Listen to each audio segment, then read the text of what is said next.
Well, Vaughan, thank you so much for joining us here in studio. Holy cow, your son has had quite the season.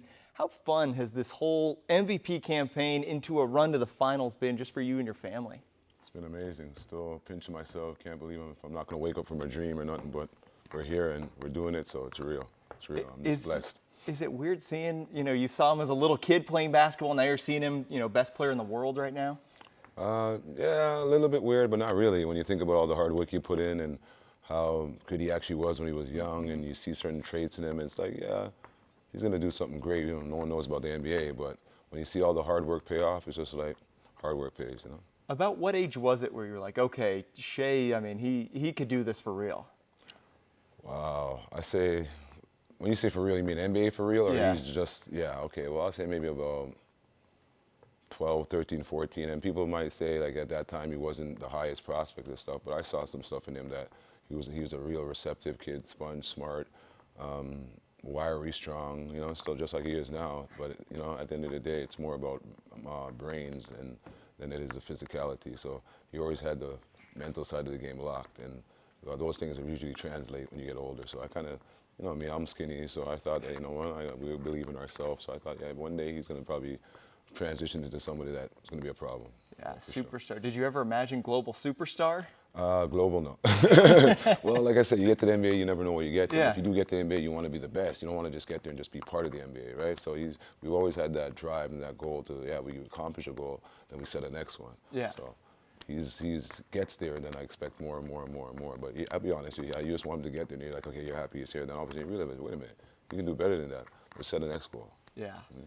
He gets traded from the Clippers here to Oklahoma City. What were the conversations like of, okay, you have a new opportunity, new city? What were those conversations between you and Shai like? Well, it happened in Summer League. I can't remember what year, a few years back. And it was a big buzz, And, his first rookie year was a pretty good rookie year, second team all-rookie, and settled in L.A., his agents in L.A., everything was going fine for him, right? So he was having a good time in L.A. But all of a sudden, you get this big breaking news, blockbuster trading, you're going to a small market, different city, different team, and you're just a rookie, right? Yeah. You're not even used to this stuff. Yeah. But like I said, first thing was like, shock and a little bit of a letdown feeling. Mm-hmm. But I'm telling you, about 10 minutes after that, me and him had a conversation like, yo, this is about to be your time. This is your actual opportunity to be who you are, to be the best version of yourself. And that's exactly what I think happened. He just came here and got to do him. Not to say he wasn't playing well in LA, but I think he was more fitting into the role of the team at that point, yeah. Which hence is why you didn't see who he was till the next year. You don't go from like 10.9 points a game to 19 points a game in one off season. You can, but usually it was there already. It just needs to be unlocked. You know what I'm saying? He's one of the few that was on those teams that were not winning very many games. What was it like just kind of keeping him on the course and saying, hey, just keep working hard. Things are going to turn around for you guys? That's kind of our life. So it wasn't like a hard pitch to him to be like, okay, stay on the grind, Shai, it's going to work all day. No, We've been doing this all our life. We come from Canada. It's not the easiest place to get to the NBA from. So we already knew we were underdogs to begin with. So just keep doing your thing and just keep chipping away day by day, get better every day, and we'll see where we end up when we're done. How have you guys felt like this city and this state have treated and embraced your son? Oh, wow, amazing, amazing. I think you guys are the real six man. The fans are amazing. Everywhere I go, if someone wants to take a pic, I act like I'm the guy. I'm like, yeah, let me sign some autograph. I love it, but I'm new to this, and Shai's probably not, so he's probably tired of it. But me, I just love it. And even though you see Shai come up before the games and sign all these autographs, we just love the people around here. They deal with us exceptionally well, and we just want to give it back. So what does game time look like for you? Are you a nervous wreck in the fans? Are you a vocal fan? What do you look like during the game? Not a nervous wreck, that's for sure. I'm out there just ready. I feel like when you put the work in, you trust your work, right? So I just feel like, long story short, this series should have been over already. If it was by me, I just feel like we're the better team, and there's things we can do to just nip it in the butt. But we're going to do it tonight. Yeah. At the end of the day, this is how it goes. Every day it gets a little bit chip away. This might be a 7-game series. It's okay. But at the end of the day, we'll come out on top. You and Shai have such similar philosophies. Of course, you can see where he got it from. He always talks about the consistency. Everything he does in his life is consistent. Right. When did that start? Real early. Like I said, when you're building a child that's just you want to be successful in life, I think you have to instill morals in them from real young, because like I said, they're sponges and they're so receptive to stuff early on. So that started early with Shai, with waking up in the morning, what you eat, what you sleep.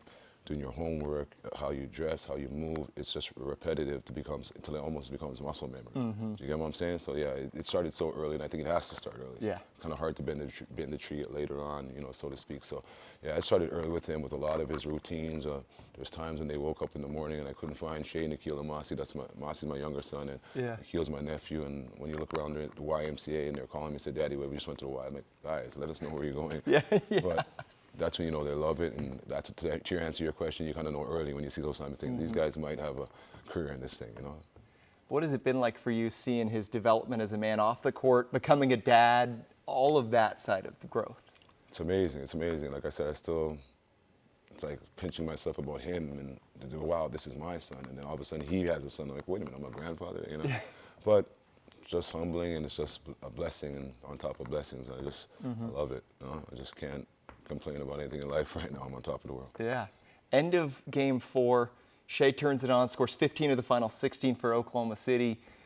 Was there like a moment where you saw maybe a look in his eye, an expression, mannerism where you said, okay, Shai's about to take this game over? 1,000%. You must have saw it yourself too to ask that question, but yeah, there was a point where I said, oh, there we go. I remember talking to my guy and saying, Shai's, for lack of a better choice of words, Shai's pissed off right now. And I remember my guy looking back at me and saying, yeah, I see what you mean. Vaughan's right. Shai is pissed off right now, and he's going to do what he's got to do. I'm not saying it's like he's not going to play the right way. He always tries to play the right way, but now it's about crunch time. Now it's about, if you notice, I think he had 0 assists in that game. Shai never had 0 assists, but it's about doing what we need right now. Yeah. And that's what he did. We always talk about how it's rare to see such an unselfish superstar, somebody who's also willing to pass the ball when his teammate's hot. When did that come about? Has he always been just an unselfish person? Yeah, in life, for sure. And then it translates to the court. I believe a lot of your personality in life really does translate to the court. And I think that goes for Shai for sure. He was a very kind, type of kid who would give you his last cupcake and say split it in half type of thing. Where Masi and Nikhil are fighting over, he'd be like, guys, here. Right? So he was always like that, but on the court now, he was like that as well. Meaning that in the beginning, I had to be like, Shai, when you get into the paint, you cannot overpass. I mean, you get into the paint, just shoot. I don't care if you miss, go get the rebound. Yeah. So he was very giving, very pass-first type of point guard, which is good. That's why he's a point guard to this day. That people say maybe he's a 2, maybe no. He's a real one that looks for his guys first, and if he double team, he's going to find an open man. But at the end of the day, I used to have to tell him, guys, like, there's time, such thing as overpassing. Yeah. Right? So you got to know, you got to keep the defense honest. If the defense knows you're going to pass all the time, then they're going to cheat off of you. Now we're playing 4-on-5 on defense, like on offense, meaning that they're not really covering me because they're just playing me to pass. So you got to play to score and make them know you're going to score, and then it makes it easier to pass. It's such a young roster. They always call it like an AAU team. That's not easy to lead. Have you been impressed with the way he's been the leader of this group and kept them all close and tight and obviously as successful as they've been? 100%, super impressed with that. I think it's one of his attributes because, like I said, he's very mature. He's ahead of his time in a lot of things. And like I said, it started early with just repetition, consistency. And so at this point, they're men already. You know what I mean? So they just, I get it. They're young and everything, but in Shai's mind, I've been doing this for 20 years or 25 years, or you know what I'm saying? So it's just muscle memory, it's just repetition, and actually off the court, it's the same thing too, because I'm consistent off the court as well. Yeah. Obviously, with the great fame and success, there also comes the other side, the criticism, the hate, people calling him a free throw merchant. What do you say to people who are talking like that? I've answered this about 400 times, and here goes 401. No, at the end of the day, basketball is a game that has rules, right? And some of the rules are that you can't, if you get caught up in a position, you can't stick your hand out, you can't touch people, you can't foul. And if I know that and I'm playing the game, I'm going to play the game by the rules, right? So I'm going to blow by you, you hit me, I go up, you get caught in the ear, you get caught in the back angle, you get caught leaning the right way, I put my feet, I attack your feet, I put my shoulder on your hip, all these great stuff, all these good things. It's going to result in fouls.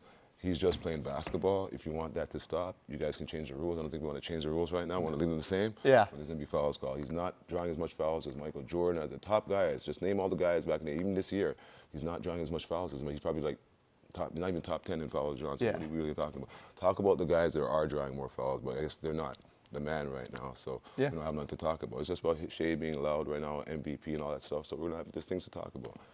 Whatever.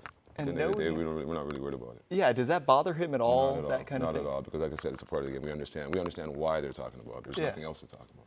like find something bad to talk about, right? And if that's the worst thing you found out, I'm a free throw merchant, I must be doing something right. Yeah. Honestly, you can't find nothing else wrong with my game. Free throw merchant, guys. Yeah. I can assure you the people here in Oklahoma City aren't feeling that way, especially the ones who watch We'll him take play. the label all day, man. Are we also the MVP too? Can I come with it? Yeah, exactly. You have your foundation, No Flukes. Obviously, you've seen guys like Nikhil and SGA go to the league, and you help develop them. So what is No Flukes? What exactly are you doing? No Flukes is a movement. It's a way of life. It's the way you can conduct yourself. It's a mindset.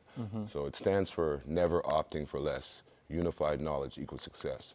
But you know when you hear the word fluke, that's why we say no flukes, right? 'Cause Yeah. a fluke sounds like you got something by chance, by luck. No, it's hard work and perseverance. No accidents, no luck, right? So when we say no flukes, we want people to understand as well the acronyms to it, that never opting for less. Unified knowledge equals success. So if we spread the love amongst each other, we're just going to get stronger and wiser. Yeah, and what made you want to start this foundation and have this mission? Yeah, well, I come from an area in the ghetto called Sparrowways, and where I come from in Toronto, and you know, a lot of kids didn't have the means and the wherewithal and the mental support, not just the physical and the financial. So we're trying to provide all of that. So what we do with our foundation, we raise money so kids can play ball, any extracurricular they want to do for free. It could be, I don't know, you want to go to dance lessons, you want to be a rapper, you want to be a singer, you want to be an artist. We're just trying to find a way to get you in that space and fund it, and then also support you mentally and physically as well, because it's not just the finance, it's everything. So that's what we started it, and that's what we're doing this year. Again, we're doing our next event called Shoot Your Shot 2, which is a 3-point competition for kids from 10 to 18, and whoever wins gets to go against a NBA 3-point player. And if you win that, then you get all these accolades and prizes and great stuff. Come through, kids. Like, you're going to get some great prizes. Yeah. July 26, 27, Golden Center, downtown Toronto. I know it's not out here in OKC. Yeah. You guys can come to in OKC. Fly in. Yeah, that's awesome. I got to ask you, because there's so much to choose from, what are you most proud of from your son, Shai?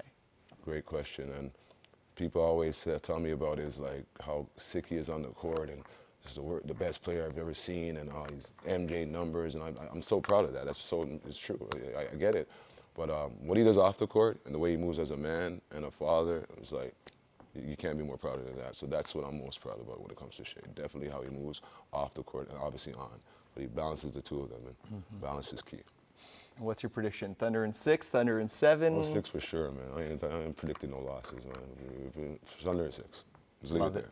Thank you. We really appreciate you joining us. Appreciate you having me. Thanks a lot for having me.